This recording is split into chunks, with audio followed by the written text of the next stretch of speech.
Monsieur le maire de la ville, Monsieur le directeur départemental de l'éducation nationale Nord, les autorités judiciaires, policières, civiles, les inspecteurs, les inspectrices, les directeurs et directrices d'école, chers élèves, frères et sœurs bien-aimés. Je me réjouis d'être le célébrant principal du 221e anniversaire d'un des plus importants moments de l'histoire de l'humanité. Il s'agit d'un événement qui bouleversera l'ordre mondial existant. Ce qui se passa sur l'île caribéenne de Saint-Domingue le 18 novembre 1803 devrait avoir sa place dans tous les manuels d'histoire parmi les faits marquants du début du 19e siècle. Ce que nous célébrons ensemble aujourd'hui n'est ni une simple insurrection, ni une rébellion parmi tant d'autres.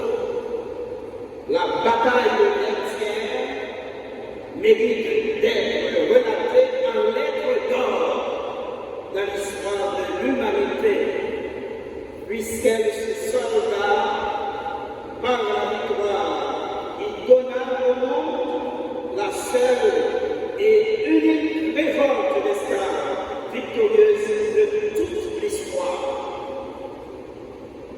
Frères et sœurs bien-aimés,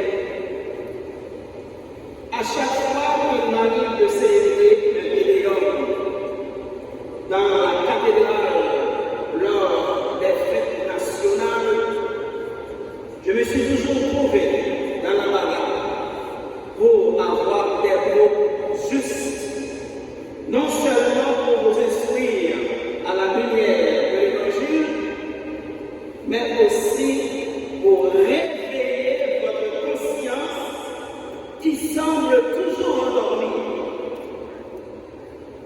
Parfois je me demande, est-ce que nos ancêtres n'avaient pas travaillé enfin? Vu ce que nous vivons aujourd'hui, c'est la honte et la déchéance. Il faut un sursaut de courage et d'espérance pour sortir de cette impasse.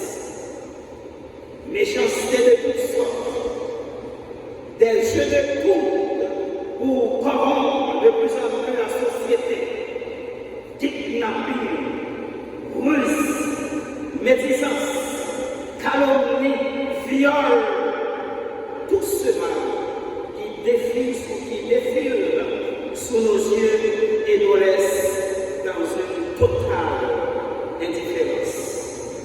Comme si nous n'étions pas concernés par la désinvolture de ces actes qui conduisent le pays au chaos.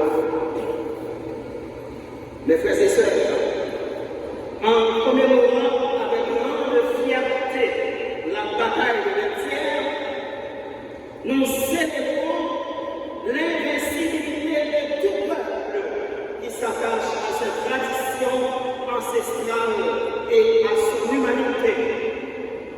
Toutefois, l'esclavage continuera d'exister après la défaite de la France à Vertières.